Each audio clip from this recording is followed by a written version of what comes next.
Pangeran Prabu Duryudana. Agung wonten ing Pustakagraga wonten ing Dodo. Lumeber wonten ing Waradaya dadosaken jimat arang daging kayuwanan bobo bener. Mboten namung dadosaken jimat. Uga dadosaken daya kasatosan kasudiyan kanuragan kasenikan Gunadesti Jayadaya. Ayo Pramonger pucuk-pucuk ingkang kawula niku saged migunani cara basa imam taren niku berguna untuk siapa saja, untuk bangsa dan negara. Mengatur bobo menemban pilatus bobo menemban. Nah, pilatus ingkang sedaya bobo. Saken aku sampun boten ingkang paring setunggal menawa kathah paduka Pangeran Prabu Duryudana. Karto marmo kawula rondhawa sabda antiku Kanjeng Prabu Jimat Undhin kula lungguh kang penak kalinggih ngestaken dawuh katur paduka Prabu Undhin kula lera sapadaning suntuwiling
Itu kaya jajaran wingi saka limo.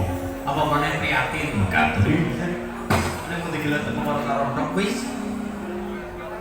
Gelar candung. Beda karo mesti mekaten kira wis. Apa digelar, apa panah pendapatnya gede kaya jatis sak dedek sapa mawe dirangkul wis ora mak. Mekaten bisa. Gamelan to rongsok gelaran iki. Oleh putu Agung Prabu tur Parabawan iki mati mekaten. Katur paduka ngger anak Prabu Jumidono. Oh, hebat. Marangipun kula sawang ketinggalipun nandhang Bodro Irawan. Pasuruan paduka ketinggal surem-surem tindane Baskara. Kabeh ringan minggu mendung. Surem tiwatara kenging mekaten. Kilo paduka monggo mbok bilih kang bawa kula saged taun sekali damar ini pengali damar apa padang. Menggali menapa ngger napa menggali perkara praja. Ombak kumpul ning negara maju munduring praja. Apa badhe gawe wakyu? Badhe gawe lintang kalaksanan. Mila kula suwun kanthi permati kanthi jenjeng tur ayem saha kanthi jineng pemembang. Mila paman anggendara marangipun kula matur ingkang dados sungkawaning manah para matur para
Ting sangsaya gawe rucit atine Duryudana malah dadi dalan kamulyane. Lho kok kaya alot temen nyawane Pandhawa. Lho kok kaya pirang-pirang nyawane para Pandhawa kaya serep nyawane. Tak kira nalika supaya babat alas Kurawa keplok asta Kurawa kudu sorak-sorak gembira. Suka mari suka Pandhawa digagelak macan Pandhawa tidak gajah Pandhawa dinaduk kelawan ulu Pandhawa diteluk kelawan jin setan prikayangan dinyatakan opo-opo menemban Pandhawa maksi meger dinyatakan opo malah Pandhawa masih seger meger orang kaya mangkono sing dateng sangsaya rucit miris-miris atine Duryudana wis mulya nampa ngamarta mulya bakat wiswarta dadi kraton gedhe senajan cilik yen to timbang-imbang lawan Gusti ora ana sapro 16 nanging luwih bombong Duryudana nanging luwih seneng Duryudana yen ingune para Pandhawa ora nampa alas Wiswarta mulak luputake ora mati luput lagi.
bukti ora dadi palasto ning dadi mulya.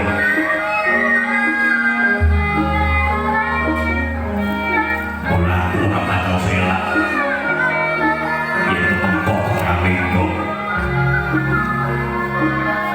yen bener aku ora pinter ajeng selaku kasingatan wong salah bola balik ning udah camat ning iso-isane meker mulya aja ngamarto Pandhawa siji saleh dan mati-mati soyo-soyo dino saiki bakal bangun kodrak konten kodrak mas amoko gunung merko dudu darwe Pandhawa gunung merko teluwang raja ngamarto ing taksilapu raja Ngastina milo sangsung kempuk kaya dikencok akini Duryana